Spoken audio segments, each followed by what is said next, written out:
ప్రభుదిన ముందు దేవుని యొక్క సన్నిధానానికి చేరువచ్చిన ప్రతి ఒక్కరికి మొట్టమొదటిగా మన ప్రభువైన యేసుక్రీస్తు నామములో వందనాలు తెలియజేసుకుంటున్నాను. గ్రంథంలో ఒక మాట మనం చదువుకొని మన ఆత్మ సంబంధమైన జీవితం యొక్క మెరుగు కొరకు హెచ్చరిక క్షేమాభివృద్ధి కలిగేటట్లుగా ప్రభు యొక్క మాటను మనం జాగ్రత్తగా గమనించవలసిందిగా ప్రభు గారిని మనం చేస్తున్నాం. ప్రభువైన యేసుక్రీస్తు వారు శరీరధారిగా ఆయన భూమి మీద సంచరించేటప్పుడు వీళ్ళని మనము బంధువులు అని చెప్పలేము, కానీ స్నేహితులు. మనం చదవబోయే కుటుంబము ప్రభు వారికి స్నేహితులై ఉండొచ్చు.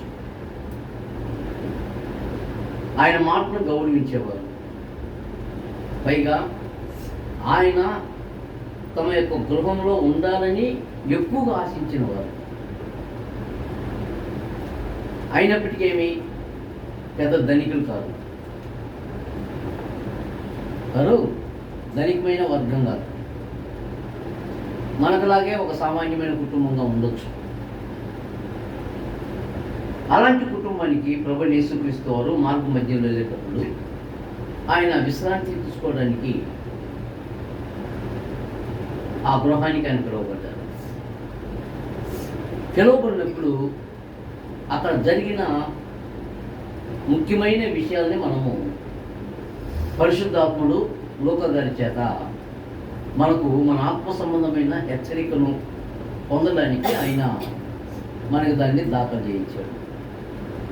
కాబట్టి ఆ సందర్భాన్ని మనం చదివితే నేనేం కొత్తది చెప్పలా, అనేకసార్లు వినుంటారు. వినినా కానీ మనం జాగ్రత్తగా కొన్ని విషయాలు ప్రభు యొక్క మాటలను జాగ్రత్తగా ఆలోచించాలి. లూకా గారు రాసిన సువార్త 10వ అధ్యాయం. లూకా సువార్త 10వ అధ్యాయంలో 38వ వచనం నుండి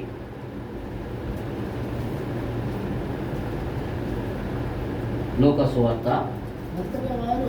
అంతట వారు ప్రయాణమై పోచుండగా ఆయన ఒక గ్రామంలో ప్రవేశించెను. మార్తా అను ఒక స్త్రీ ఆయనను తన ఇంట చేర్చుకొనెను. ఆమెకు మరియా అను సహోదరి ఉండెను. ఈమె యేసు పాదముల యొద్ద కూర్చుండి ఎవరు?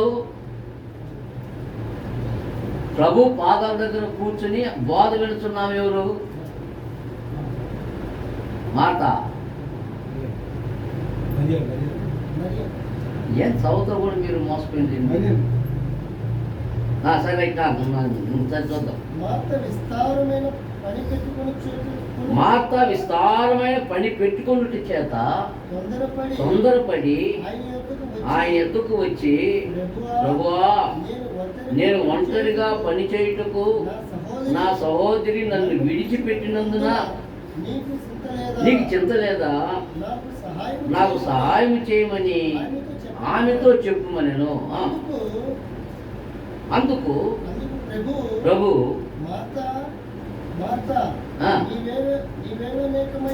నీవు అనేకమైన, అది దాని యొక్క కనెక్షన్ అన్నమాట.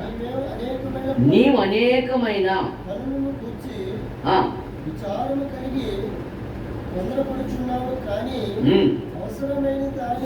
అవసరమైనది ఒక్కటే, మరియు మరియా ఉత్తమమైన దానిని ఏర్పరచుకొనెను. అది ఆమె యొక్క నుండి తీసివేయబడదని ఆమెకు చెప్పాను. ఎవరు మాట్లాడి?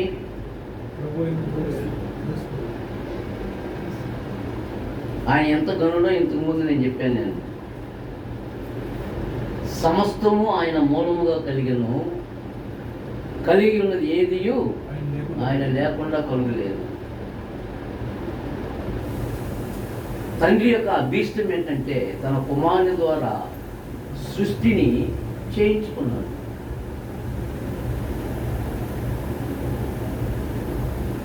మరియు మనకు ప్రభు ఒక్కడే, ఆయన యేసుక్రీస్తు. మనము ఆయన ద్వారా కలిగిన వారు. అంటే ఈ సృష్టిలో ప్రభు యొక్క పాత్ర ఎంత ఉన్నతమైనదో చూపించేశాడు. దేవునితో సమానముగా దేవుడి యొక్క కార్యాన్ని జరిగించిన వానిగా, సృష్టిలో భాగం మాత్రమే కాకుండా ఇంకొక ఆధిక్యత కూడా ఉంది ప్రభువుకి. ఆ ఆధిక్యత ఏంటంటే పాపముల విషయమై శుద్ధీకరణము ఎవరు చేశారు? తానే చేసి. ఎక్కడుందన్నమాట?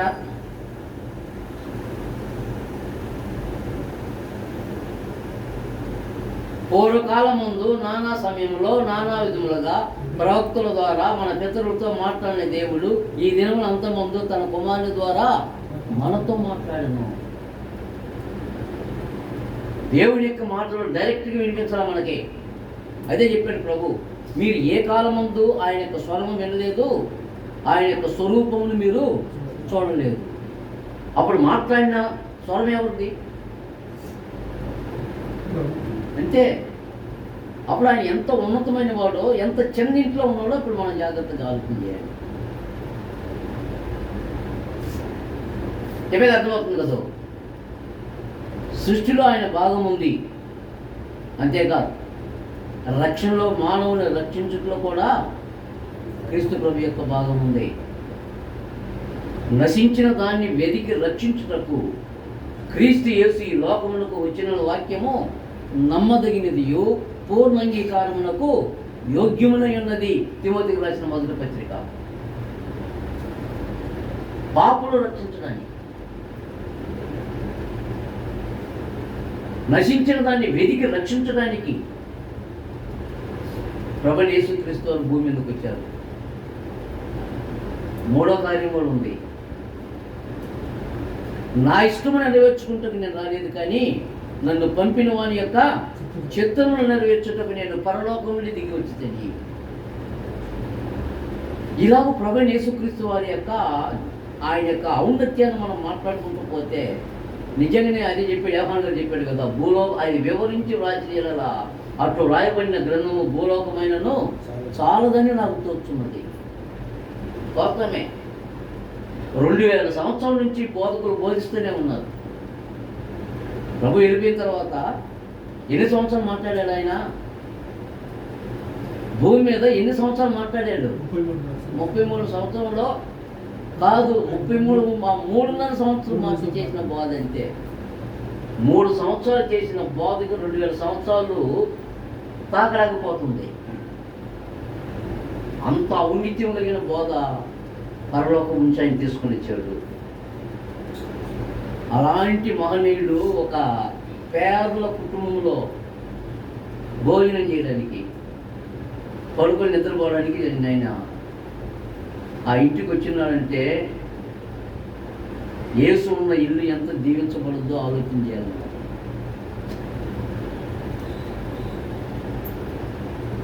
సరే, మనము అసలు విషయంకి వద్దాం. ఇప్పుడు మొదటి పాయింట్గా మార్తా అనే ఒక సహోదరి, మరియా అనే ఒక ఇద్దరు సహోదరులు. మరి వీరిద్దరూ లాజరు యొక్క అక్క చెల్లెలు ఉండొచ్చు, లేకుంటే మనకి ఇక్కడ రాయబల్లా యోహాను సువార్తలో మాత్రమే మనకి వీళ్ళిద్దరి పేరుతో పాటు మనకి లాజరు కనపడుతున్నాడు. కానీ లూకా గారు తరిచి పరిష్కరించేటప్పుడు లాజరు ఒక వ్యక్తి ఉన్నాడు, వాళ్ళ సహోదరుడు అని మనకి ఇక్కడ ఐడెంటిఫికేషన్ లేదు. అందుకని మనం దాని గురించి మనం తలబాదుకునే అవసరం లేదు. యోహాను సువార్తకు వచ్చినప్పుడు చూద్దాం దాన్ని. కానీ ఇప్పుడు ఆమె కోరిక ఏంటి? ఇద్దరు స్త్రీలు ఉన్నారండి. ఇద్దరు స్త్రీలు, ఒక ఆమె ఎవరు? మార్తా. ఇంకొక ఆమె ఎవరు? మరియా. ఇప్పుడు ఇద్దరు, ఈమె కోరిక ఏంటి? మార్తా గారి యొక్క కోరిక ఏంటి? అంతకు ముందు వంటలు వండి పెట్టేది వాయమే, నేను లేదని చెప్పలా. అంతకు ముందు అది కోరిక, మొట్టమొదటి మానవం యొక్క కోరిక ఏంటంటే, ఇక్కడ మనము మార్తా చేసిన పనులు మనం తగ్గించకూడదు. కానీ ఆమె ప్రాముఖ్యమైన దగ్గరికి వచ్చేసరికి కొంచెము పప్పులో కాలేసింది. కానీ ఈరోజు మనము మన యొక్క ఆలోచన, మన యొక్క కోరిక ఏంటంటే, ప్రభువు నా ఇంట్లోకి రావాలి. కాలంగా ఈ కోరికను మనం ఆలోచన చేయాలి. ఆయన దాంట్లో పోతున్నాడు. ప్రకటన 3:20 చెప్పినట్టు, ఎదుగో తలుపు నద్దు నుండి తట్టుచున్నాను, ఎవడైనా నా స్వరమును విని తలుపు తీసిన ఎడల. తలుపు తీయకుండా రాడు ఆయన. ప్రభువైన యేసుక్రీస్తు వారు ఎప్పుడైనా సరే అన్వాంటెడ్ గెస్ట్ కాదు ఆయన. ఆయన ఇన్వైట్ చేయకుండా మనలోకి రాడు. గుర్తుపెట్టుకోండి, సృష్టికర్త, దేవునితో సమానుడుగా ఉన్నవాడు, నిజమైన వెలుగు ఉండెను. ఆ వెలుగు లోకంలో ప్రతి మనిషిని వెలిగించుతున్నది. ఆ వెలుగే దేవుని ఎవరు తెలిపింది మనకి. ఎవడనో ఎప్పుడు తండ్రిని చూసి ఉండలేదు, కానీ తండ్రి రూపమున అద్వితీయ కుమారుడే ఆయన బయలుపరిచాడు. అందుకు వచ్చాడు భూమి మీదకి. అలాంటి మహనీయుని యొక్క ఆయన యొక్క రాక అనేది నిజంగా మార్తా ఒక ధన్యురాలే. ఆ ఇద్దరు స్త్రీలు మంచి ధన్యురాలే. కానీ వాళ్ళు ఒక ఆమె పెద్దామె ఎవరో చిన్నవారో మనకు తెలియదు. కానీ మార్త ఏం చేసింది? ప్రభువుని ఆహ్వానించింది.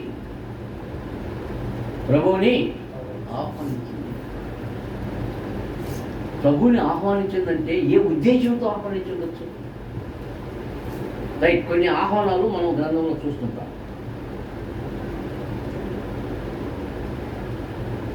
అబ్రాహాం గారి యొక్క పెద్ద దాసుడు ఇస్సాకు గారికి భార్యను తీసుకుని ఇచ్చేటప్పుడు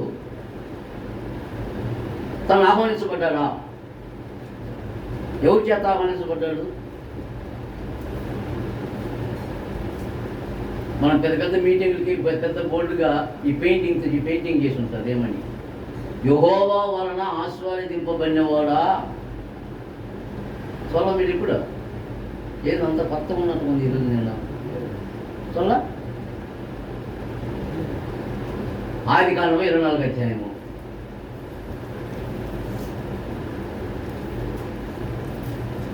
పెద్ద పెద్ద మీటింగ్లో అది రాస్తుందయ్యా. పెద్ద పెద్ద బోధకులను ఆహ్వానించేటప్పుడు మీరు పోలేదని చెప్పు. అది వచ్చిన తంట. 24వ అధ్యాయము చూసారా? రైట్.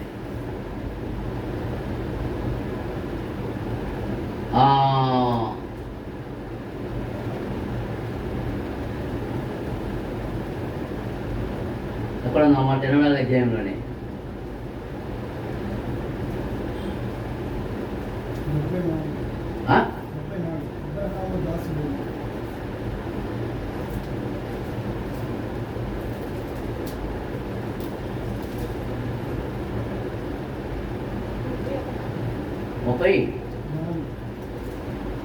రైట్. లాభాను 31వ వచనము. అబ్రాహాం గారి యొక్క పెద్ద దాసును చూసి, లాబాన్ అంటే ఎవరు? ఈ లాబాన్ ఎవరు? ఆనందముడు. ఇస్సాకు గారికి బావ, లెక్క ప్రకారం బావ అవుతాడు అనమాట. రైట్. లాబాన్ మాట్లాడుతున్నాడు. ఏమని మాట్లాడుతున్నాడు? యెహోవా వలన ఆశీర్వదింపబడినవాడా లోపలికి రమ్మదు ఆహ్వానం. ఒక అల్పుడైన దాసునికే ఇలాంటి ఆహ్వానము ఒకనాటి కాలంలో జరిగిందంటే, లోకాన్ని చేసిన ఆయన వచ్చినప్పుడు ఎవరు ఆహ్వానించారు? మార్తను ప్రక్కన పెడదాం. ఇప్పుడు మనం ఎన్నిసార్లు ప్రభుని ఆహ్వానిస్తున్నాం? ఎప్పుడైనా ప్రభుని ఆహ్వానించారా? నా ముఖం చూడొద్దు. ఎప్పుడు ఆహ్వానించావు? 7 గంటలు ఎప్పుడు ఆహ్వానించినావు? ప్రార్థనలు విజ్ఞాపనం చేస్తున్నావు. ఏం చేసినావు? అయ్యా నా ఇంటికి రమ్మని పిలిచినావు.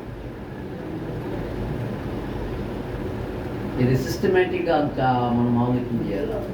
ప్రభువుని ఆహ్వానించున్నామా?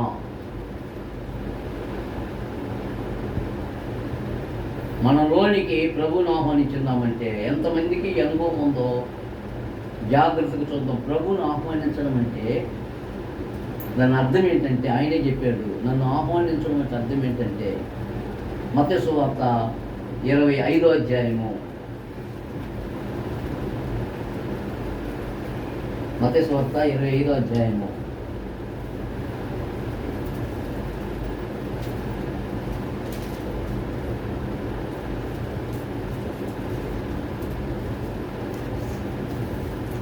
25 తీసినప్పుడు ప్రభువైన యేసుక్రీస్తు వారు ఒక సింబాలిక్గా చెప్తున్నట్టు జాగ్రత్తగా గమనించండి. అక్కడ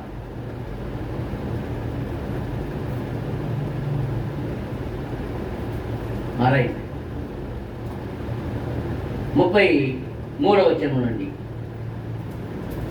తన కుడి వైపున గొర్రెలను ఎడమ వైపున మేకలను నిలవబెట్టాను. అప్పుడు రాజు తన కుడి వైపున ఉన్న వారిని చూచి, నా తండ్రి చేత ఆశీర్వదింపబడిన వారులారా రండి, లోకము పుట్టినది మొదలుకొని మీ కొరకు సిద్ధపరచబడిన రాజ్యమును స్వతంత్రించుకోండి. నేను ఆకలి పుట్టిని. ఎప్పుడు ఆకలి కొని ఇంటికి వచ్చినాడా? నువ్వెప్పుడు వచ్చినావు మా ఇంటికి ఆకలి కొని? యేసు ప్రభు వచ్చినా ఏ అడగంలో నేను ఆకలి కొట్టిని, మీరు నాకు ఆహారం పెట్టినారు, మీరు నాకు భోజనము పెట్టితిరి, దప్పికొంటిని, నాకు దాహం ఇచ్చితిరి, పరదేశిన ఇంటిని అది ఆహ్వానించారా? చేర్చుకుంటుంది. దిగంబరిన ఇంటిని నాకు బట్టలు ఇచ్చితిరి, రోగిన ఇంటిని నన్ను చూడవచ్చితిరి, చెరసాల్లో ఉంటిని నా ఎద్దకు వచ్చిందని చెప్పను. అందుకు నీతిమంతులు ప్రభువా, వాళ్ళకి ఆశ్చర్యం ఉంది. ఎప్పుడు ప్రభువా నువ్వు ఆకలి ఉన్నావు? 5 రొట్టెలు మనకి కావలసినదంటే యేసు ప్రభు అంటే 5 రొట్టెలు 2 చేపలు ఎంతమందికి పెట్టినాడు? 5,000 కాదు 10,000 మంది కూడా పెట్టే శక్తి ఉంది ఆయనకే. మనం ఆ యేసుని చూస్తుంటాం అనేక సార్లు, అంతే కదా. ప్రభువా నా ఇంటిని దీవించు, ప్రభువా నా ఇంట్లో కష్టమో దాన్ని చెయ్యి. ఇంటిని ఖచ్చితంగా ప్రభుని ఆహ్వానిస్తామంటే ఏ రూపంలో ఆహ్వానిస్తున్నాం మనం అంటే ఆయన ఒక గొప్ప వ్యక్తిగా చూసి ఆహ్వానిస్తాం. ఎప్పుడన్నా ఆకలి కొన్న యేసు ఇంటికి వచ్చాడా? ఎప్పుడన్నా బట్టలు లేని యేసు మన ఇంటికి వచ్చాడా? ఎప్పుడన్నా పరదేశంలో యేసు ఎప్పుడు మన ఇంటికి వచ్చాడా? వచ్చాడా లేదా? నేను నమ్మకం చూస్తున్నాను. ఎట్లా వస్తుంది ఆయన? లోకాన్ని చేసిన ఆయన తన శక్తిగా మాటతో తుఫాను ఆపిన ఆయన లేచి, ఆయన నిద్ర లేచి తుఫాను గద్దెప్పగా తుఫాను నెమ్మదించాను. ఈయన మాటకి గాలివానే ఆగిపోతుంది అన్నారు. ఎడైపోతురా వద్దు ప్రభు, రాత్రి అంతా చేసింది అక్కడ, ఒక్కడు కూడా పట్టలేకపోయినా. నేను చెప్తున్నా ఏయ్ నీ మాట చొప్పున వేస్తుందా అని చెప్పి అన్నాడు. ఎన్ని లాగినాడు? 2 దోణిలు మునిగేటట్లుగా, 2 లాంఛీలు మునిగేటట్లుగా తన మహత్తు గల మాట చేత సమస్తము నిర్వహించిన వాడు. అలాంటి మహనీయుడు నీ ఇంటికి ఎప్పుడన్నా ఆకలితో వచ్చాడా? ఆకలి వేస్తున్నారు అన్నం పెట్టే అని చెప్పి వచ్చుంటాడు. కానీ మనం ఆ దృక్పథంతో చేయమంటే ఇప్పుడు నువ్వే కంగారు పడద్దు. ఆన్సర్ ప్రభు చెప్పాడు. కింద చదవండి. అందుకు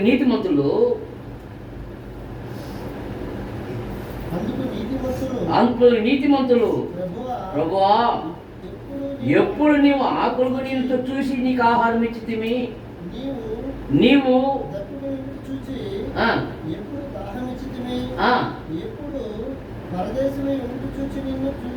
చేర్చుకొంటిమి, దిగంబరివైనట్టు చూచి బట్టలిచ్చితిమి. ఎప్పుడు రోగివైనను చెరసాలలో ఉంటేనను చూచి నీ ఎద్దకు వచ్చితమని ఆయన అడిగెదరు. అందుకు రాజు మిక్కిలి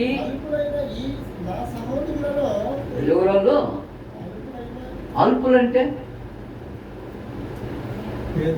మనమేమి పేతురా అల్పులంటే చాలా తక్కువైన వాడు. మనం ఎక్కువైన యేసును చూస్తే మనకు అర్థం కాదు, మన యేసుని గుర్తించాం. మనం యేసుని ఇంట్లో Christ is the head of this house, ఇదే మనకు తెలుసు అనమాట. కానీ ఆయన ఒక రోయిగా నీ ఇంటికి ఆయన పేరట ఎవరైనా వస్తున్నారే, ఆకలితో నీ ఇంటికి భోజనానికి ఒక సహోదరుడు వచ్చాడు, పేద సహోదరుడు వచ్చినాడు నీ ఇంటికి. అలాంటి వారిని నువ్వు చేస్తే ఎవరికి చేసినట్టు ఎవరు చేస్తున్నావు? ప్రభువుకి చేసినట్టు అట్టు ఆయన ఆహ్వానించబడుతుంది. కాబట్టి మనకంటే మార్త చాలా గొప్పరాలే, అంతే కదా. ఒకవేళ మనం ధరించకపోతే ఆలోచన చేయండి. రెండో ఆహ్వానము ఆదికాండం 18వ అధ్యాయం కనపడుతుంది మనకి. ఎవరో మహనీయుడు అబ్రహాం గారు ఎవరికి భోజనం పెట్టాడు? ఆహ్వానించే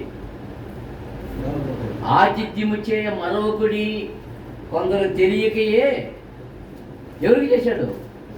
దేవతలను చేశాడు. అదిగో ఆ యొక్క ఘనత, ఆ యొక్క ఆ ఆశీర్వాదము అబ్రహాం గారు ఎక్కడికి ఇంటికి వచ్చింది. మిట్ట మధ్యాహ్నం వేళ ఒక చెట్టు కింద అబ్రహాం గారు కూర్చున్నప్పుడు దూరం నుంచి ఎండలో, మంచి ఎండలో ఇంకొని వస్తూ ఉన్నారు. ఎన్ని సంవత్సరాలు మా అబ్రహాం గారికి? 90 దాటిపోయింది ఇప్పటికే. 75 వయసులో వాగ్దానం చేశాడు నీకు పెట్టినిస్తానని. ఆ సమయం వచ్చింది. ఇప్పటికి 25 సంవత్సరాలు దగ్గర అయిపోయింది. అప్పుడు 75 + 24 ఎంత? పరిగెత్తగలమా? మనము పరిగెత్తగలమా? 90 ఏళ్ళ ముసలి పరిగెత్తగలరా? ఎప్పుడైతే ఆ వ్యక్తులను చూశాడో అబ్రాహాము గారు లేచి పరిగెత్తి వారి దగ్గర శాస్త్రాంగ నమస్కారం చేస్తున్నారు. ప్రభులారా, నీ దాసును దాటిపోవద్దు, రండి, నా గుడారానికి రండి. ఆహ్వానించడంలో జాగ్రత్త గుర్తుపెట్టుకో. ప్రభు యొక్క శిష్యులని మన యొక్క అంతరంగంలో ఆ భావంతో చేయాలి. మేము ఒకసారి వాకింగ్ కొరకే, సువార్త కొరకే ఒక చోటుకి వెళ్ళాం, ఆంధ్ర ప్రాంతానికి, కందుకూరులో. మేము ట్రైన్ అంటే బస్సు దిగిన దగ్గర నుండి అక్కడ పెద్దగా ఆటోలు అవి లేవు, అన్ని రిక్షాలే. ఈ రిక్షాలలో తెల్లటి జైలు డ్రెస్ ఉంటున్నా, ఇంతవరకు బనీను, ఒక హాఫ్ నిక్కరు అవి వేసుకొని వెనకాల ఒక రాజు ఉంది, ఫలాని నాయుడు ఆయన యొక్క ధర్మమూర్తి చేసిన ధర్మము అని.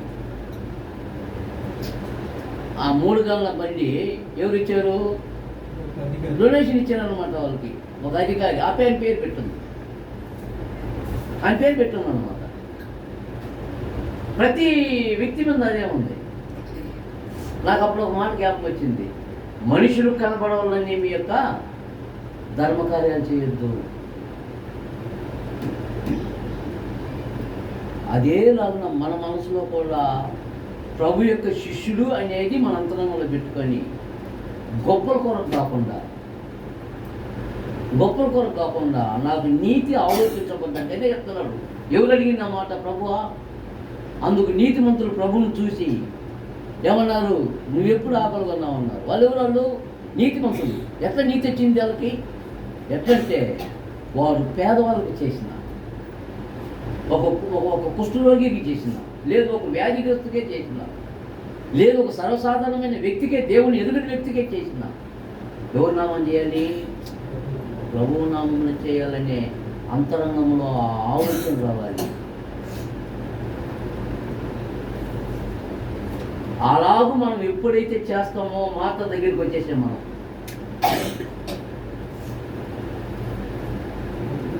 లోకంలో యేసు అని ఆయన బయలుదేరిపోతుంటే యేసు అని అందరికీ తెలుసు. కానీ మార్త ఏమంటుంది? మార్త ఏమన్నది? ఆయన్ని ప్రభువా అన్నది. ఎవరు చెప్పారు ప్రభు అన్నప్పటికీ ఆయన్ని? జర్నలిస్ట్గా మనకి ఎప్పుడు ప్రభు అని చెప్పబడిందంటే మృతుల నుంచి లేపబడిన తర్వాత మీరు సిలువ వేసిన దేవుడు ప్రభువుగా క్రీస్తుగా నియమించాడు. అపొస్తలుల 2వ అధ్యాయంలో చెప్పినట్టు. కానీ అప్పుడు కావలేదు ఆయన. కానీ ఏమంటుంది? ప్రభువా అంటుంది. ఎవరు చెప్పారు ఆయన ప్రభు అనమని? కాబట్టి ఆయన ఎంత అత్యున్నతమైన స్థానానికి తీసుకుని వచ్చిందో నిజంగా మార్తతో మనం సాటి రాలేము ఎలక్షన్లో.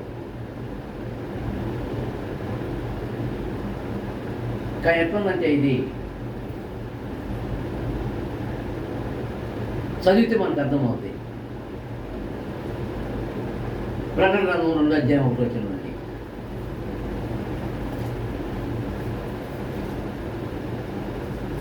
ప్రకటన 2:1 నుంచి. ఫస్ట్ సంఘానికి ప్రభు యేసుక్రీస్తు ఉత్తరం పంపిస్తున్నాడు.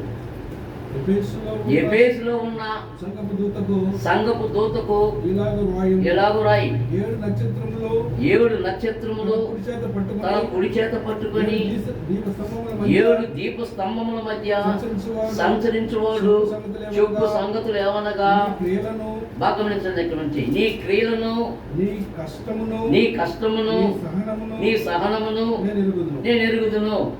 ఏమైనా తప్పుందా? ఆ సంఘం యొక్క క్రియలు తెలుసు, ఆ సంఘం యొక్క సహనము తెలుసు, ఆ సంఘం యొక్క కష్టము తెలుసు. ఆ క్వాలిఫైడ్ వచ్చేసింది అనమాట. ఇంకా నీవు దుష్టులను సహింపలేవనియు అపోస్తులు కాకయే తాము అపోస్తులమని చెప్పుకుని వారిని నీవు పరీక్షించి వారు అబద్ధికులని నీవు కనుగొంటువనియు నీవు సహనాన్ని కలిగి నా నామము నిమిత్తము భారము అలయలేదనియు నేను ఎరుగుదును. చాలు. ఇప్పుడు చదవబడిన భాగంలో ఏదైనా ఆ సంఘం తప్పు చేసిందా? ఎన్ని విషయాల్లో? దాదాపుగా 7 విషయాలు కరెక్ట్గా ఉంది కదా. మరి ఆ సంఘాన్ని దీవించాలన్నా శిక్షించాలన్నా ప్రభు? ఇప్పుడు చెప్పండి. సంఘం యొక్క క్వాలిఫైడ్ చేసినప్పుడు ఫస్ట్ క్లాస్ ఉన్నారు. అపోస్తులు బోధ కాదు, ఇది అపోస్తుల బోధ కాదని నిర్ధారణ చేసి వాళ్ళు చదివేసినారు. వాళ్ళ కష్టం ఉంది, వాళ్ళ సహనం ఉంది, వాళ్ళ క్రియలు బాగున్నాయి. ప్రభు నామను బట్టి వారు భారం భరించి అలలేదని కూడా తెలుసు. ప్రభు పని ఎక్కువగా చేస్తూనే ఉన్నారు. ఇన్ని చెప్పిన ప్రభు ఏమన్నట్టు అయినా ఎఫెసీయులారా మేమెందో ఒక తప్పు ఒకటి మోపాల్సి వస్తుంది అంటే ఇంత క్వాలిఫైడ్ ఉన్న సంఘంలో తప్పులు ఉంటాయా?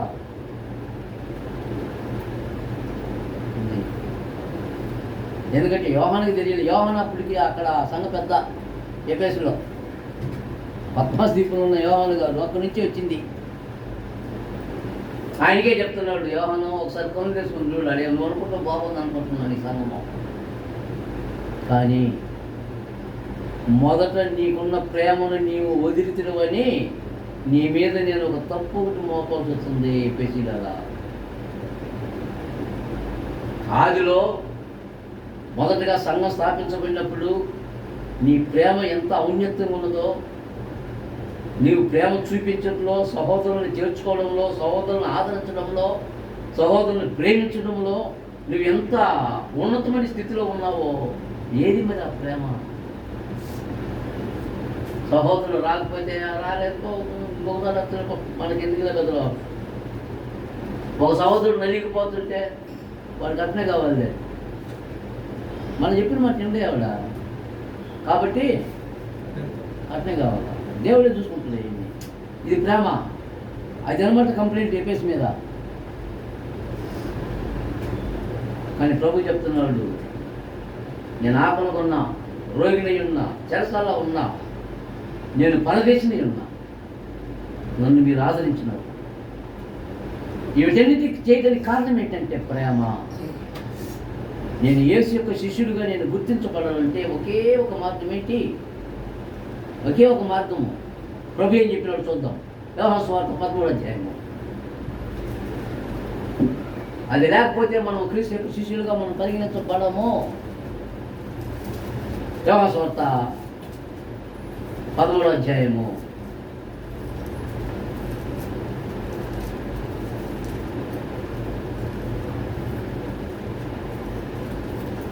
తీసారా? 34 వచ్చిన.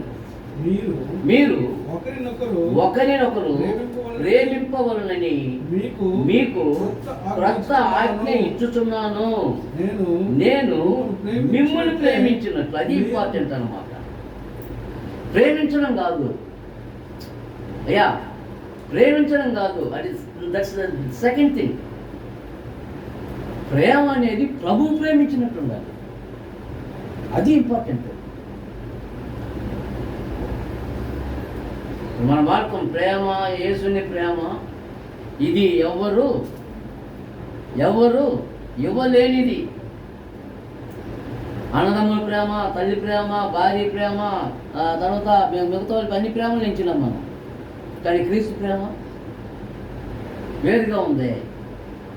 అది చెప్తున్నాడు ఆయన, నేను మిమ్మును ప్రేమించినట్టు మీరు ఒకరినొకరు ప్రేమింపవలను.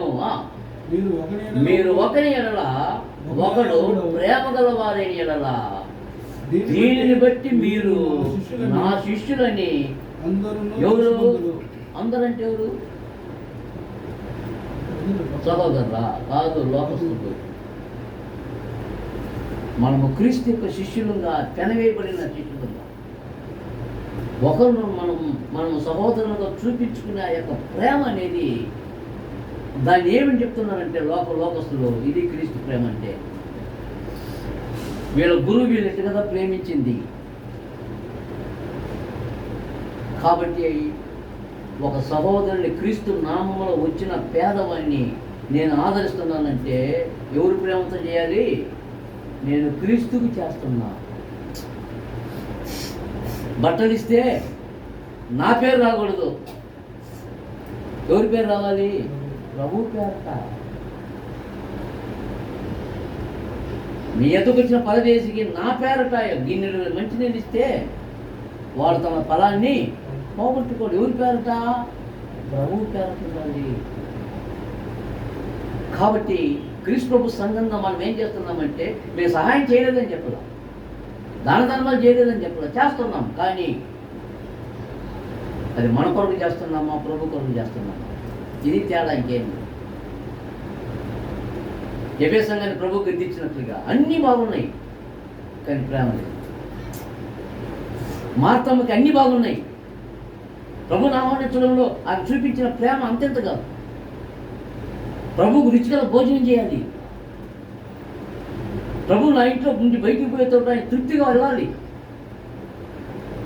బయటికి పోయి కూడా నేను మార్త ఇంట్లో మంచి భోజనం చేసి వచ్చినా అని చెప్పాలా అన్న ఆ కుతూహలం కూడా ఉండొచ్చు ఆమెకి. కానీ ప్రభు ఏం చెప్పాడు? మనుషులు పై రూపాన్ని చూస్తే దేవుడు ఏం చూస్తుంటాడు? హృదయాన్ని చూస్తుంటాడు ఆయన. అందుకే గద్దించింది, మార్తా మార్తా. 2 సార్లు పిలిచాడు. మార్తా అంటే ఒకసారి తెలిస్తే పిలవరా? మరియా అన్నాడు ఒకసారి. కానీ మార్తమ్మని పిలిచేటప్పుడు 2 సార్లు పిలిచాడు. ఎందుకు? తప్పు చేస్తున్నావు, పొరపాటు జరుగుతుంది, మార్తా. అంటే దాని అర్థం ఏంటంటే, ఈ కాజన్ అనేది రిపెంట్ ఫ్రమ్ యువర్ సిన్. నీ తప్పుల నుండి నువ్వు మలుచుకో. తప్పు చేస్తున్నావు మార్తా. అందుకు 2 సార్లు ప్రభుత్వం పిలిచింది మార్తని. మార్తా నీవు అనేకమైన పనుల వల్ల నువ్వేం చేసుకున్నావు అంటే సార్ విస్తారమైన పనులు పెట్టుకొని నీకు నువ్వే దూరం అయిపోయాయి. కానీ అవసరమైంది ఒకటే, ఇది మనకు రెండో పాఠం. ఇది ఆహ్వానం అనేది మొదటి పాఠం. ప్రభుని ఆహ్వానించడంలో ఆమె తప్పు చేయదా మార్త. ఆమె యొక్క సహృదయంతో ప్రభుని ప్రభువుగా గుర్తించింది, ప్రభుని తన ఇంట్లో చేర్చుకున్నది. ఆ గ్రామంలో అనేకమైన ఇండ్లు ఉండొచ్చు, మరి ఎందుకు ప్రభు ఆ ఇంటికి వెళ్ళాల్సి వచ్చింది? ఆయన ఇట్లా చూసినాడంటే ఏం చూస్తాడు? వ్యక్తులు చూస్తాడా? ఆయన హృదయాన్ని చూస్తాడు. ఆయన అగ్ని జ్వాల వంటి కన్నులు కలిగిన వాడు. ఆయనకు దాపరికం లేదు కాబట్టి ఆ సహృదయాన్ని గౌరవించాడు ప్రభు. అలాగూ ప్రభు కన్నులు తెరిచి మాట్లాడిన వాళ్ళు చాలామంది అన్నారు. ఒక దాసుని గురించి ఒక శతాధిపతి బతిలాడుతున్నాడు. బోధకుడా, నా దాసుడు సావసిద్ధమై ఉన్నాడు, అయితే మాట మాత్రం చెప్పు, నేను రావద్దా? వద్దు. ఎందుకు వద్దు? ఏమన్నాడు? నేను కూడా అధికారానికి లోబడినవాడిని, నాకు అనేకమైన దోషులు ఉన్నారు, ఒక నీ పని చేయమంటే ఆ పని నేను చెప్పినట్టు కాదు, ఎక్కువ కింద చేస్తున్నాడు. అలాంటి వ్యక్తులు నా దగ్గర ఉన్నారు, కానీ నిన్ను నా ఇంటికి నడిపించేంత యోగ్యుని నేను కాదు. నీ పాదం నా ఇంట్లోకి వస్తే ఏమైపోద్ది? నేను తగ్గిపోతా. నేను తగ్గి ఉన్నా, నేను ఇప్పుడే. నీ పాదాలు నా ఇంట్లో మోపేంత అరుగుని కాదు నేను, మాట మాత్రం సరే. అప్పుడు ప్రభు నిలబడ్డాడు. ఇశ్రాయేలు నేను ఇంత విశ్వాసాన్ని నేను చూడలా, కాబట్టి నీ దాసుడు బతి ఉన్నాడు పో అని చెప్పేశాడు. అప్పుడు ఓపెన్ చేశాడు. ఆయన ఇంకొకరు పరిగెత్తుకుంటూ వచ్చాడు. బాధ కూడా పరలోకం పోవాలంటే నేనేం చేయాలి? నిత్య జీవాన్ని స్వతంత్రించుకోవాలంటే నేనేం చేయాలి? ధనికుడు, విస్తారమైన ధనం ఉంది అతనికి. ప్రభు ప్లేనింగ్గా మాట్లాడాడు అతనితో. నన్ను ఎందుకు అడుగుతావు? నీకు తెలుసుగా ధర్మశాస్త్రము, నిన్ను వల్ల నీ పొరుగు అని ప్రేమించు, నీ దేవుడిని యెహోవాని పూర్ణ హృదయంతో సేవించు, నీ పొరుగు అని ఏది ఆశించకూడదని నీకు ఆజ్ఞ తెలుసు కదా నీకు, వాటిని చెయ్యి, నువ్వు పరలోకానికి పోతావు. అంటే బోధకుడా, ఇవన్నీ చిన్నప్పటి నుంచే చేస్తున్నాను. అప్పుడు వాడిని మార్క్స్ వార్తలుగా మాత్రం కనపడదు. అప్పుడు ప్రభు వాడిని ప్రేమించి అప్పుడు చూశాడు, నీకు ఒకటి పొదవుగా ఉంది, ఒకటి తక్కువగా ఉందంటే 99 బాగున్నాయి, ఒక్కటే తక్కువ ఉంది. ఏంటి? నీ కలిగిందంతా మీ పేదలకు దానం చేసి నన్ను గమనించు. ఫెయిత్ టెస్ట్ పెట్టాడు అన్నమాట. అంటే విశ్వాసపు పరీక్ష. నన్ను గమనించు. వాడు మిగులు ఆస్తి గలవాడు కనుక ఏం చేశాడు? దేవుడా ధనమా, వీడు దాసుడు. వీడు దేనికి దాసుడు అవ్వాలి? ఇద్దరు యజమానులకు దాసుడు కాలేడు. ఒకటి దేవుడినన్నా వదులుకోవాలి, లేకపోతే ధనాన్ని వదులుకోవాలి. ధనాన్ని నేను వదులుకోలేను కాబట్టి దేవుడిని నేను వదులుకుంటాను చూపించాను. అలాగూ ప్రభు మానవుని యొక్క అంతరింద్రియాలను చూసినాడు ఆయన. అలాంటప్పుడు మాత్రం చూడలేదంటవా? మార్త యొక్క ఆహారంలో దాగిన ఆ స్వర్మ యొక్క వెనక ఎంత దీనత్వం ఉందో, ఎంత ప్రేమ ఉందో ప్రభు వారు గౌరవించి ఇంట్లోకి వచ్చాడనమాట. కానీ ఇప్పుడు ఆ పొరపాటు చేసింది ఎక్కడంటే, అవసరమైంది ఏది, అవసరమై కాంది ఏది అనేది తెలియదా? ఈరోజు మనం కూడా అదే పాఠం జాగ్రత్తగా గమనించండి. ఎంతవరకు మనము ఇక్కడ మరియమ్మలు ఉన్నారో మార్తమ్మలు ఉన్నారో తెలియదా? ప్రత్యక్షంగా మరియా మార్తలు అక్కడ ఉన్నారు, ఎక్కడ? బేతనీలో. కానీ క్రీస్తు సంఘాలు ఎంతమంది మరియలు ఉన్నారు, ఎంతమంది మార్తమ్మలు ఉన్నారు? ఇది మనం పరీక్ష చేసుకో ఖచ్చితంగా. నేను మార్తానా మరియనా అంటే ప్రభువుకి నేను ఏ స్థానం ఇవ్వబోతున్నా నేను ఆయన్ని తృప్తిగా శరీర సంబంధమైన ఆహారంతో ఆయన్ని తృప్తిపరిచి చూస్తున్నానా, లేకుంటే ఆయన నాకు పెట్టే భోజనం నాకు కావాలని ఎదురు చూస్తున్నాను మరి అలా. అదే ఒక తేడా, ఇంకేమీ లేదు అక్కడ. అదే పెద్ద మర్మం లేదు అక్కడ. అక్కడ జరిగిన సందర్భంలో ప్రభు ఒకే మాట చెప్పేశాడు, మార్తా మార్తా, 2 సార్లు పిలిచాడు.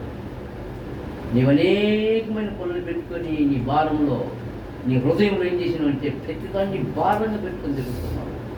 కానీ అవసరమైంది ఏంటి? అవసరమైంది ఎన్ని? ఒక్కటే అని చెప్పింది ప్రభు, చెప్పింది ఒక్కటే. అవసరమైంది ఒక్కటే. ఆ అవసరమైంది ఒక్కటే ఏంటంటే దేవుని రాజ్యము, ఆయన నీతిని వెతుకుతా. ఈరోజు మానవుడు ప్రభు చెప్పినట్లుగా మత్తయి సువార్త 6వ అధ్యాయంలో ఏమి తిందుమో, ఏమి త్రాగుదుమో, ఏమి ధరించుకుందుమో వీటిని పెట్టుకుని తలలో పెట్టుకొని ఎక్కువగా అతను అది ఆ ఒక్కొక్క భారము తలలో పెట్టుకునే కొద్ది ఈ భారం ఏమైపోయింది? ఆ భారము మనిషిని కురిగింది అంటే ముళ్ళ పొదలో పడిన విత్తనం అయిపోయింది. ప్రతి క్రైస్తవుని యొక్క జీవితంలో దాదాపుగా 75% అలాగే అన్నాడు. క్రైస్తవుడే ఆరాధనకు వచ్చాడు, పాటలు పాడుతున్నాడు, ప్రార్థన చేస్తున్నాడు, కానుకలు ఇస్తున్నాడు, దేవుడిని కనపరుస్తున్నాడు. కానీ ఎందుకు ఎదగలేదు? మార్తం ఉంది. ఎవరున్నారు? అనేకమైన పనులు పెట్టుకుని ఎదగలేకపోతుంది. చింత అనేది వచ్చేసింది. నువ్వు అనేక విషయంలో చింతిస్తున్నావు మార్తా, కానీ నీ సహోదరి నా దగ్గర కూర్చొని ఉంది. ఏమన్నది? మరి జాగ్రత్తగా గమనించండి. ఆమె 2 తప్పు చేసింది. మార్తమ్మ 2 తప్పు చేసింది. ఏం తప్పు చేసింది? ప్రభువా, నా సహోదరి నేను ఇంత కష్టపడుతుంటే నాకు సహాయం చేయలేదని నువ్వెందుకు చెప్పవు? అదే కదా అడిగింది ఆమె. లూకాసు వార్త 10వ అధ్యాయం.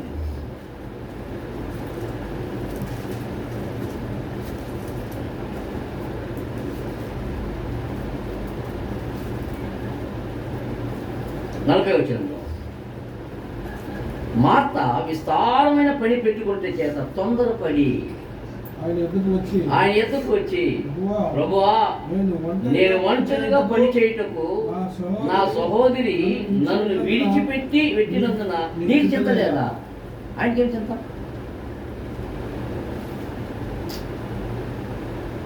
అంటే అర్థం ఏంటంటే ప్రభుని భౌతికంగా నువ్వు సంతోషపెట్టలేవు. ప్రభుని భౌతికంగా అంటే నేను ఏదో ప్రభుకి కానుక ఇవ్వాలా. ఇశ్రాయేలు తప్పు చేశారు. ఏం తప్పు చేశారు? ఇశ్రాయేలీయులు తమ జీవితంలో చేసిన తప్పులు ఏంటంటే వారు దేవుని యొక్క బలులు, దేవునికి అర్పించే అర్పణలు ప్రతిదీ దేంతో ఎలా ఉండాలి? విశ్వాసంతో జరిగించాలి. విశ్వాసము ప్లస్ బలులు రెండు కలిసి ఉండాలి. వీళ్ళకి క్రియలు ఉన్నాయి, బలులు ఉన్నాయి, కానీ ఏం లేదు, విశ్వాసం లేదు. అందుకు అంగీకరించబడ్డ వాళ్ళు. మార్తమ్మకి ప్రభువుకు భోజనం పెట్టాలి, ఈ భోజనంలో ప్రభు నన్ను మెచ్చుకోవాలి, ఈ భోజనం ద్వారా ప్రభు ఆనందపడాలనే ఆ భౌతిక సంబంధం చిత్తం చేసిందని అందుకు పోరాడుతుంది. ఆ చింత ఏం చేసిందంటే ప్రభు మీద వేసింది. ప్రభు నీకు చెప్పలేదా? నేను ఒక్కదాన్ని ఎంత కష్టపడిపోయా, నేను నీకు భోజనం తయారు చేస్తామంటే ఆమె చూడు నీ దగ్గరికి వస్తే ఎంత హాయి కూర్చోంటుంది. ప్రభు ఒప్పుకోవడానికి అందుకన్నాడు, మార్తా మార్తా, నువ్వు అనేకమైన పనుల వల్ల విస్తారమైన పనులు పెట్టుకొని ఏం చేస్తున్నావు? నువ్వు పొరపాటు చేస్తున్నావు. కానీ అవసరమైంది ఒకటే. అవసరమైంది ఏంటి? దేవుని యొక్క రాజ్యం, ఆయన యొక్క నీతి. అదే చెప్పాడు ప్రభు. ఎవరు చింతించుకోవాలన్నా 3 ఎక్కువ చేసుకుంటాడు, చేసుకుంటాం. సరే చింతలు వచ్చినాయి, అది లేదు ఇది లేదు, అట్ట అయిపోయింది ఎట్ట అయిపోయింది, చించేసావు, ఇంతవరకు వచ్చినాయి నీళ్ళు, గాలి పోతుంది, ఇది కూడా మునిగిపోయింది, ఇంక నువ్వు చింతించేది ఎందుకు? ఇందులో వచ్చిన తర్వాత చింతించే ప్రయోజనం ఏమి? చింతించలేదు. ఎందుకంటే నీకు శ్వాస అనేది నువ్వు ఆగిపోయింది. ప్రభు అంటే చెప్పలా, దేని గురించి చింతపడుతుంది.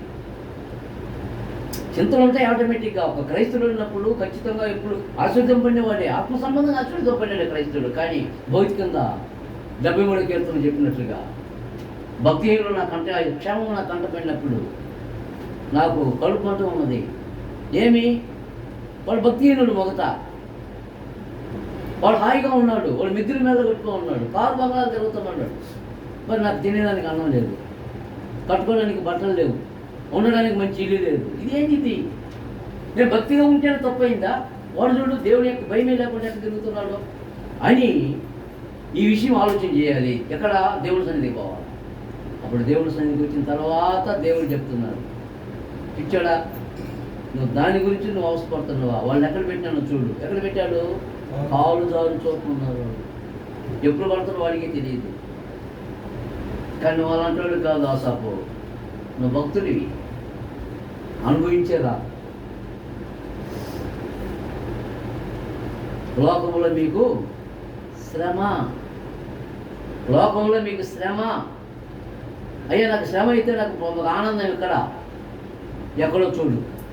పేతురు మొదలు పత్రిక 5వ అధ్యాయం 10వ వచనంలో చెప్తున్నాడు. ఎక్కడ నీకు ఆనందము, ఎక్కడ శ్రమ?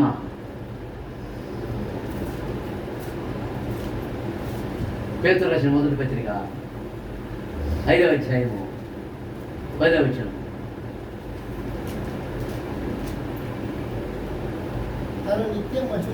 తన నిత్య మహిమకు క్రీస్తునందు మిమ్ముని పిలిచిన సర్వకృపానిధియగు దేవుడు కొంచెము కాలము.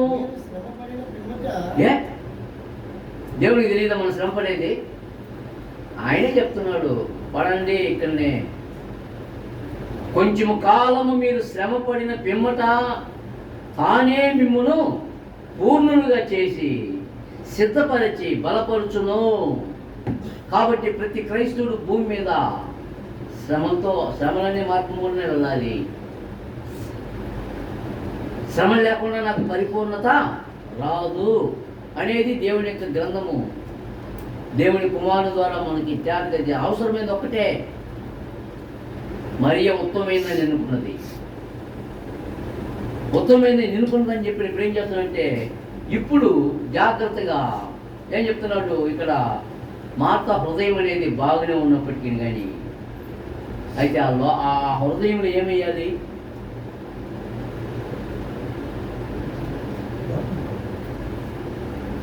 నిజంగా వాక్యం ఇస్తే ఆ మాటలు వస్తాయా? కీర్తనకాడు ఏం చెప్పాడు? నా హృదయంలో నీ వాక్యమును ఉంచుకొని ఉన్నాను. ఎందుకు? నేను పాపం చేయను. కానీ హృదయంలో దేవుని వాక్యం తీసేస్తే ఏమొచ్చినాయి? చింతలు వచ్చినాయి, వ్యాధులు వచ్చినాయి, కష్టాలు వచ్చినాయి, ఇబ్బందులు వచ్చినాయి. ప్రభు పెట్టేటట్టుంది. ప్రభు పెట్ల ఈరోజు మనం ఏం చెప్తున్నామంటే, దేవుని వాక్యం మన చేతులు పెట్టుకుంటున్నాం, కానీ దేవుని వాక్యాన్ని ఎక్కడ పెట్టాలో అక్కడ పెడతాం మనం.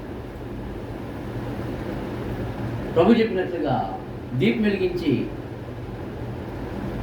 దాని దీప స్తంభం మీద పెడితే అందరికి వెలిగిస్తుంది, కానీ దాన్ని ఎక్కడ తీసుకొచ్చి పెట్టినాము? కింద పెట్టినాము, ఎవరికి తెలియకుండా. ప్రయోజనం ఏమి?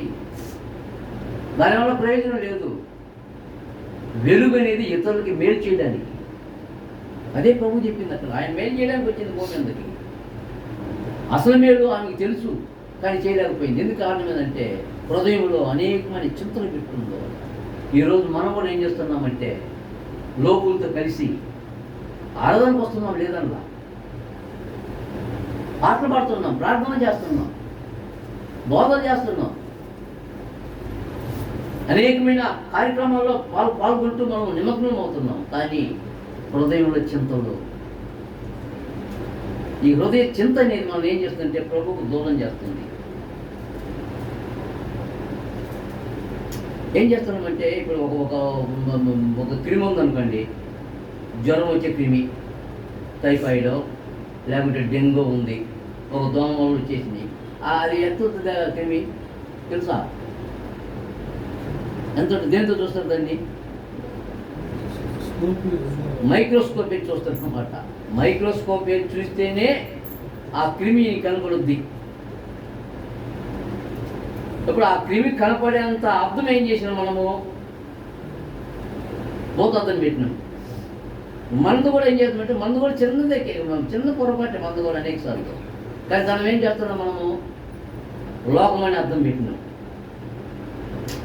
లోక చింతనే అర్థం పెట్టి ఏం చేస్తుంటే దాన్ని ఎక్స్ప్లెయిన్ చేస్తున్నాం. అది మన కంటికి దగ్గరికి వచ్చే కొంచెం ఏమేంటంటే పెద్దదిగా అవుతా ఉంది ఆ చింత. ఏమో ఇంత పెద్ద చింత, నేను బతికి బయటపడలేని. ప్రభు అంటున్నాడు, మీరు దేని గురించి చింతపడద్దు, నీ భారం ఆయన మీద మోపు, ఆయన మిమ్మల్ని గురించి చింతిస్తున్నాడు అని అపోస్తుల ద్వారా దేవుడు తేటగా వివరిస్తే దాన్ని పట్టించుకో. మనం మార్తలాగా ఏం చేస్తున్నామంటే, మార్త మీకు చింత ఎంత కొద్దిదే, అసలు ఆయన చెప్పడం కూడా చెప్పనవసరం లే. ఈ ఇద్దరు స్త్రీలు మనకు పాఠాలు నేర్పిస్తున్నారు. ఏది ప్రాముఖ్యమో ఏది ప్రాముఖ్యం కాదు. మనం ఏం చేస్తామంటే క్రీస్తు ప్రభు సంఘం అనుకుంటూ మోసపోతా ఉన్నాం. ఏది ప్రాముఖ్యం కాదో దానికి ప్రాధాన్యత ఇస్తున్నాం, ఏది ప్రాముఖ్యమో దానికి మాత్రమేమో దాన్ని వదిలిపెడుతున్నాం. కాబట్టి మనం ఆత్మ సంబంధం పరిధిలో ఎదగలేని స్థితిలో ఉంటున్నాం. కానీ మనం కనపడాలి. ఏం కనపడాలి తెలుసు? మనము ఏం కనపడాలంటే పౌలు గారు చెప్తున్నాడు, క్రైస్తవుడు కనపడాలి. ఎలా కనపడాలంటే ఫిలిప్పీ పత్రిక 4వ అధ్యాయము, ఫిలిప్పీలకు 4వ అధ్యాయము 4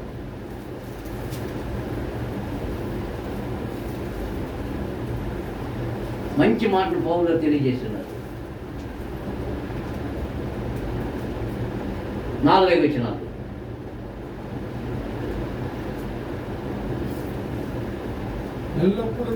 ఎల్లప్పుడూ ప్రభువునందు ఆనందించుడి. ఆనందించమని చెప్పాడు. ఎక్కడ ఆనందించాలా? ఇది సూత్రం. ఇది భూమి మీదనేనండి ఆనందం ఉండేది. మన ఆనందం అంతా ప్రభువునందు ఉందా? ఇది సమస్య. ఇప్పుడు మాత్రం సమస్య అర్థమైందా మీకు? సమస్య ఆమె ప్రభువునందు సమస్య తీసుకొని రాలా, తన సొంత సమస్య తీసుకుని వచ్చేసింది. అదేలాగా మనకు ఆనందం ఉందనుకో, సపోజ్ ఆ ఆనందం ప్రభు సంబంధించిందా లేకపోతే లోక సంబంధించిందా? ప్రభు సంబంధిస్తే ఖచ్చితంగా మనకి ఆ సహనం ఏర్పడుద్ది. మన యొక్క ఆనందం అనేది ప్రభువునందు కాకపోతే లోకానందం అయితే, ఈ లోకంలో ఆనందం అంటే అనేకమైన ఆనందాలు ఉన్నాయి. వాళ్ళన్నిటికీ ఆనందిస్తుంటారు. దినాలకి ఆనందం అంటారు, కార్యక్రమాలకు ఆనందం అంటారు. ఎందుకంటే వాళ్ళకి ధనం ఉంది. ఆ ధనంతో ఏం చేసుకుంటే ఏం చెప్తానంటే వాళ్ళు మనకు ఒక పెద్ద సూత్రం ఉంది, మీకు తెలుసో తెలియదు, నేను చెప్తా. కానీ మీరు ఏమనుకున్నా మీకు అర్థమయ్యేది చెప్తున్నా.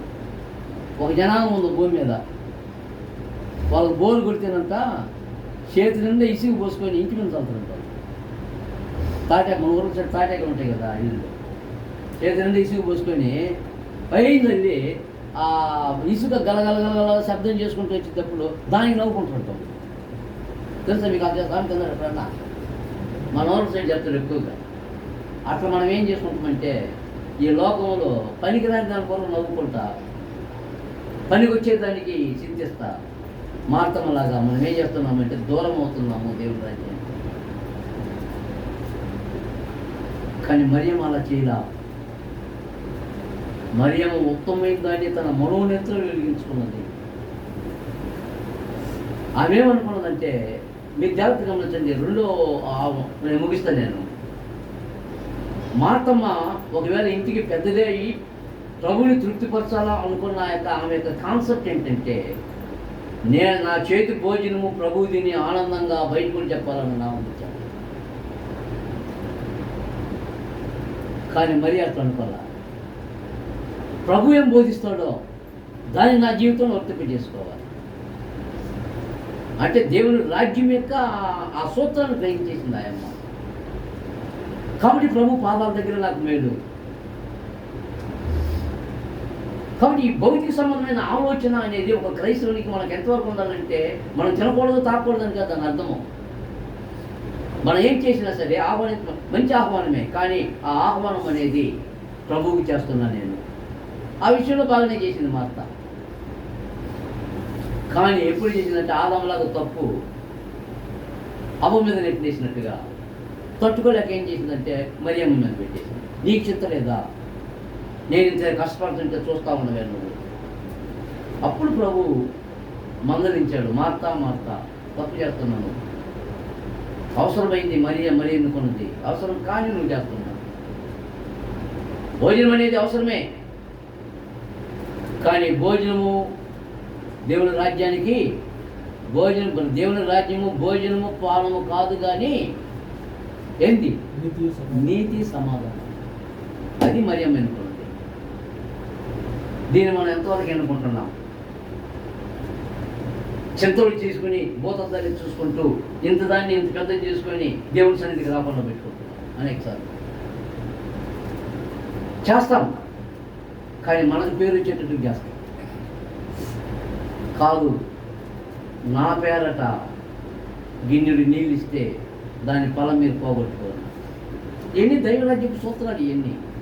ఒక సందర్భం ప్రభు ఒక ఇంట్లో ఆగినాడంటే ఆ ఇంటికి ఏదో ఒక మేలుంది. అనేక ఇళ్ళలో ప్రభు దిగాడు, ఆయన పాలన వచ్చింది ఆ ఇంట్లోకి. కానీ ఆ ఇంట్లోకి వచ్చినా కానీ ఎంతవరకు ప్రభువుగా మనం గుర్తిస్తాం. మనం దేవుని ఇంటికి వస్తున్నాం. దేవుని ఇంటికి వచ్చినప్పుడు మార్తలా ఉన్నామా, మరీలాగా ఉన్నామా? ఒకసారి మనం పరీక్ష చేసుకొని జాగ్రత్తగా ఆలోచించేద్దాం.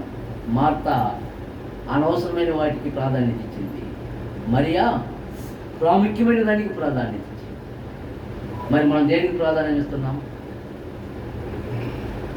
తిరుపతిగా చెప్పేశాడు కదా ఇప్పుడు దేని గురించి.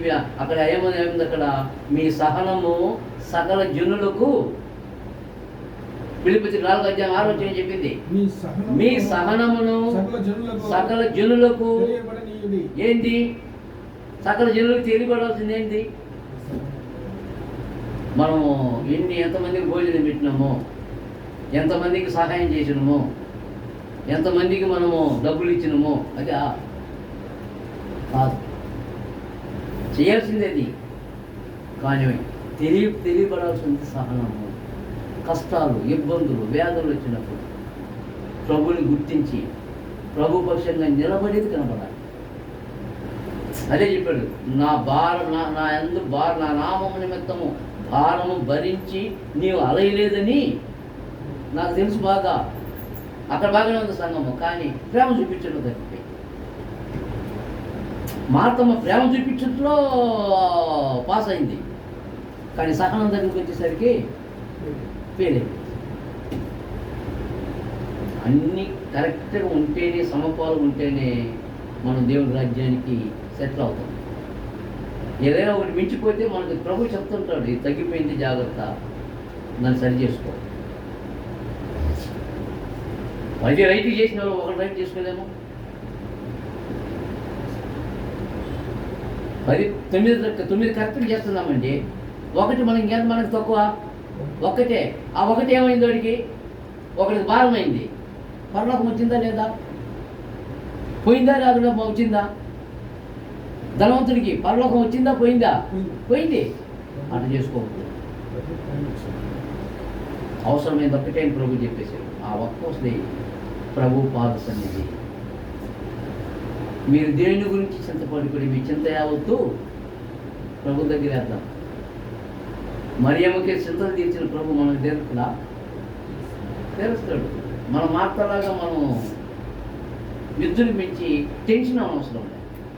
అల్పమైన వాటి కొరకు మనం ప్రాబ్లం అవసరం, వాటికి మనం ప్రాధాన్యత ఇవ్వడం అవసరం లేదు. కానీ అవసరమే, కానీ అది ప్రాధాన్యత ఉండదు. అవసరమైంది విశ్వాస సంబంధమైంది, నిత్యము ఉండేది. దేవుని వాక్యం అనేది ఎల్లప్పుడూ నిలుచును. అంతే, అది మీకు కావాలా? అది కోరుకున్నది. మరి మనం ఏం కోరుకుంటాం? మరి అలాగా దేవుని యొక్క వాక్యానికి విధేయత చూపించేది కోరుకుంటామా? మార్తలాగా నీకు చింత లేదని ప్రభు దగ్గరికి వద్దామా? జగన్ మీద దేని కొరకు వస్తున్నామో జాగ్రత్తగా చూసుకోమని ప్రభు పెట్ట మీకు మనం చేస్తున్నాం.